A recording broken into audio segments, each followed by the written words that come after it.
Thank you for joining me on this Positive Thursday. Welcome. I am ZorryFlower, and on today's Positive Thursday, I'm going to be talking about family hidden secrets. Yes. I thought about family hidden secrets to talk about because it's one of those topics that should be talked about because families are falling apart in today's world due to hidden secrets like drug addiction, sexual abuse, no communication, no funeral coverage, jealousy, and backstabbing. Drug addiction in family. How many of y'all have someone in your family that's on drugs or a recovering addict? Or, I know it's like a uncomfortable question. Let me tell you a little bit about one of my family hidden secrets because I want to be able to help other people that's ashamed of, talking about their family hidden secrets. I know that family blood is thicker than water. Back in 2003, I found out my daughter was getting sexually abused by my mom's sister grandson. My daughter was only 6 at the time when it happened. It was a total nightmare. Like deja vu all over again. A family hidden cycle that happened to not only just my daughter, but many people in my family. I myself was also sexually abused at the age of, I think I was like 8 or 10. I'm probably younger than that. By a cousin who now is locked up for messing around with underage girls at his job. His wife supports him and don't believe all the allegations that's against him are true. Not everyone in my family know that I was sexually abused by him. I kept silent about it for years. I told my mom she was also, she said that she also told me a secret that she was hidden in the family, that she was also abused. She never told anyone. She kept silent about it for years. I have a question for each one of you. How can sexual abuse that's hidden in our families affect us as a person? Let that question sink in, y'all. I have a question again. I want to ask y'all again. How can someone that's been, I have a question for each one of you. How can sexual abuse that's hidden in our families affect us as a person? This is for those people who are affected by sexual abuse, who know someone in their family that was sexually abused, like maybe a sibling or a cousin.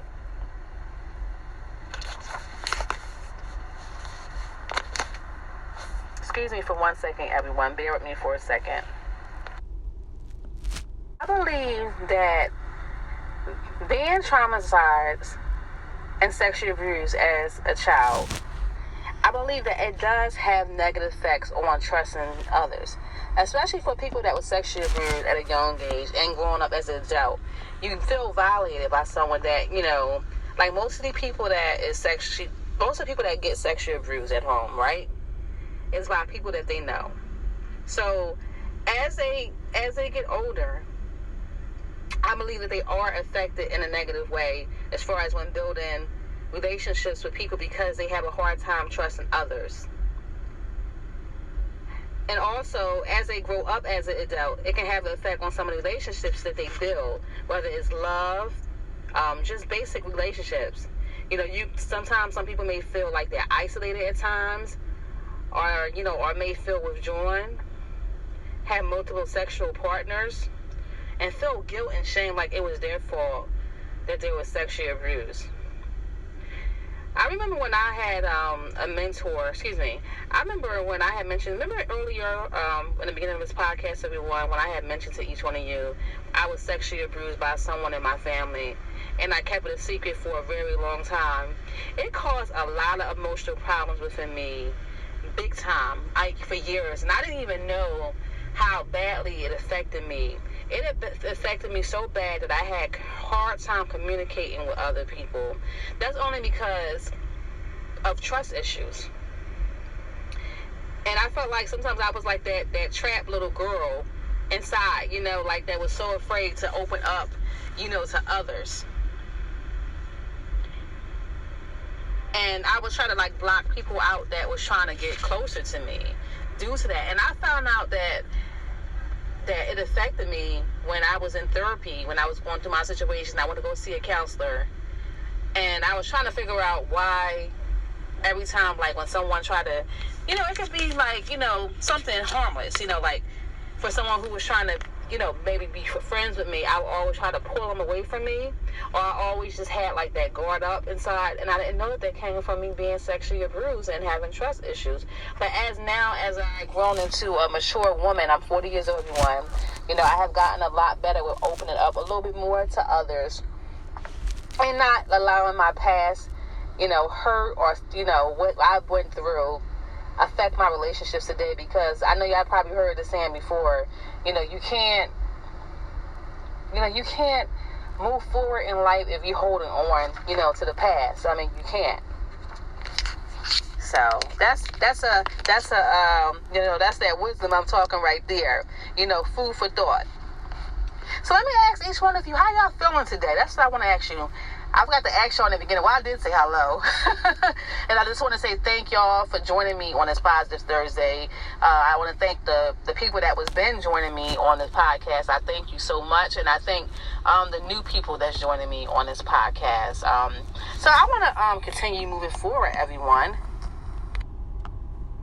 4 times with 1 abortion. I have 3 children with my father.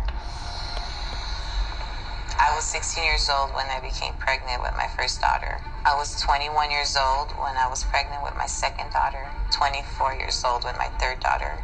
He used to mark down my period cycles, and I was late. I was shocked, and I was happy, but I was confused as well.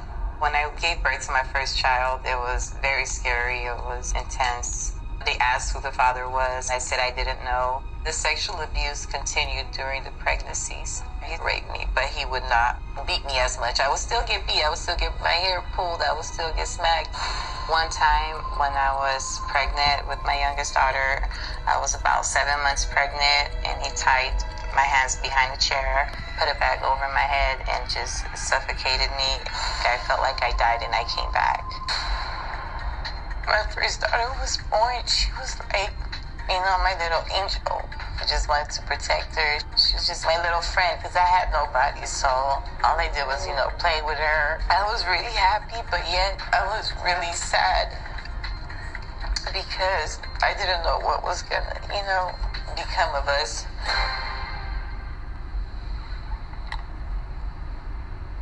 So you gave birth to 3 of your dad's, I can't say that word. You gave birth to 3 of this monster's children. Correct. And you had 1 abortion. Mm-hmm. You're now 38. You have these children who are how old now? 21, 17, and 14. 21, 17, and 14. And you say that having a child gave you purpose. That's right. Gave you purpose to exist, survive, get through this. How did it change when you had a child? And I wanted to mention to each one of you that that audio that I have shared with each one of you was about a woman that had 3 kids by her dad. She was being sexually abused. She was on a Dr. Phil show a couple years back. I had come across this clip, and I'm like, wow, that's crazy. But you see how some hidden secrets that's in families, how it can turn very crazy? I mean, isn't that something of this innocent woman? She has 3 kids by her dad. I think she said she only gave birth to 2 and she had 1 abortion. But you can watch the clip. You can go on YouTube and you can see, you can watch it for yourself, and you can see the video that I shared. But I only shared the audio part, but you can see the video if you want to visualize and see who the person is. But that's a really deep story. And a lot of dark hidden secrets in the families, I mean, it can not only destroy an individual person, but it can destroy a whole family. from generation. Even more so when it comes to sexual abuse. A lot of things that people don't want to, topics that people don't want to talk about, they want to sweep it under the rug because it's uncomfortable. And also, I believe that some people don't want to face the truth and just talk about certain things because it's so hurtful. Remember back in 2011, when Oprah Winfrey, when she met her sister for the first time in over 20 to 30 years, she didn't know that she had a half-sister. Her sister name was Pat. Oprah Winfrey's mom gave her up for adoption back in 1964. She kept it a secret up until 2011. The hidden family secret was revealed when Oprah met her sister, Pat, for the first time back in 2011 on her show. And I know that me, as myself, I know I keep talking about me, but it's not about me. I'm just talking this in general. And I know probably for some of you listeners out there, I know y'all probably know someone, or y'all have someone that y'all like, cousins and siblings that y'all didn't know that y'all had, that y'all met recently. Like, for example, like my dad, like on my mom's side, right? I have 2 sisters. And on my dad's side, I have 3 brothers, and I have 5 other siblings. So one of my brothers, I didn't know, we didn't know that my dad had other kids outside of my relationship when he was with my mom. So I met other siblings over the year period, year after year after year. And I'm like, wow, I got another sibling. So even though the situation was... To listen to this full episode of Positive Thursday, go to Anchor ZorryFlower FM.